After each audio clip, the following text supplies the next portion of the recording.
Good afternoon and welcome to the latest issue of Print21, the weekly video news bulletin for the Australia and New Zealand print industries. This issue is sponsored by Ball & Doggett, Australia's largest supplier of printable materials and of Print consumables, and now supplying wide format equipment.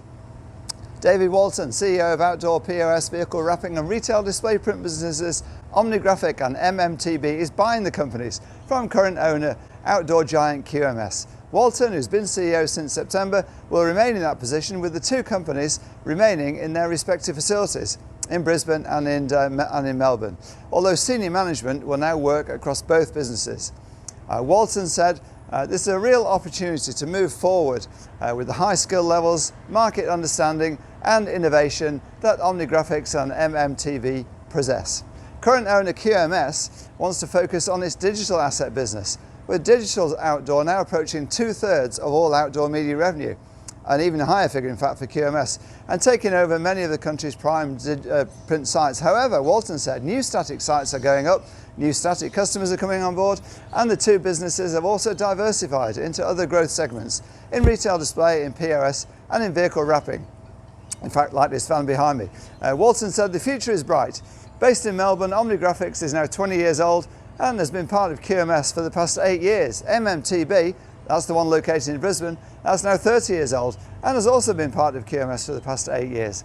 Both companies have around 35 staff and a host of modern production equipment, including the Inca Onset X3, installed in 2019, and that was upgraded in fact to the high-speed version 2 years ago.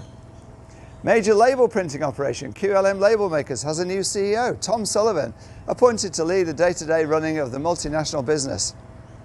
He takes the role from former CEO Simon Pugh, who is also Group Managing Director. Pugh will remain as Managing Director.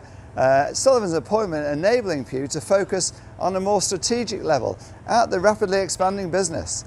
Sullivan joins with 27 years experience in printing and packaging, including key positions with the Detmold Group.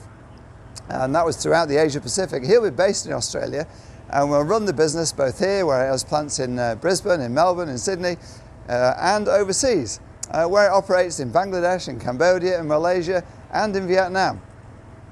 Jason Brown is the new Managing Director at Label Line, taking the reins at the 24-year-old Bayswater-based business that specialises in supplying self-adhesive blank labels, and in fact claims to have the world's largest selection of self-adhesive blank pre-cut A4 labels. Brown was formerly CEO of Melbourne-based digital pouch printing operation EPAC, which he helped set up. It has now restructured EPAC, that is, its management, with regional managing directors responsible for several sites. Sanjit Menezes is in the role of Managing Director Asia Pacific. That includes Australia and the other regional sites. Still in labels, and Label Plus has a new screen L350 UV SIA inkjet press from Jet Technologies, making it the first press of its kind to go into Queensland.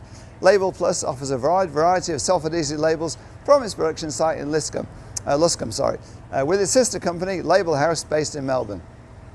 Its printing production includes flexography, offset, digital, and its diverse customer base is across pharma, health and beauty, chemical, food, household and wine.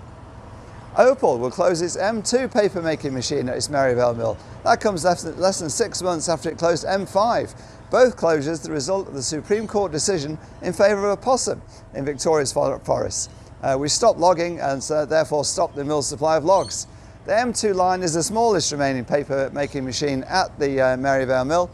It produces white paper grades for print, but of course no longer, and brown grades for packaging. Those grades, or most of them, will be switched over to one of the remaining 3 lines at the mill. Finally, congratulations to Easy Signs, celebrating a successful first year with its US-based operation. Andy Fryer, co-owner of Easy Signs, which operates out of New South Wales, who was in the US for the event, said, "What a night of celebration with our Easy Signs US team. A year since we started manufacturing and we're growing month on month, hitting projections, wowing our customers, kicking goals. An amazing achievement by all involved." And no one can argue with that. That's it for this week's issue of Print21 News section. Thanks to our sponsor Ball & Doggett. There won't actually be a video next week as Print21 is taking its mid-winter break. We'll be back in 2 weeks' time, but print21.com.au will have all the latest news stories through the week. Log on to stay up to date. This is Wayne Robinson, editor of Print21, signing off for this week.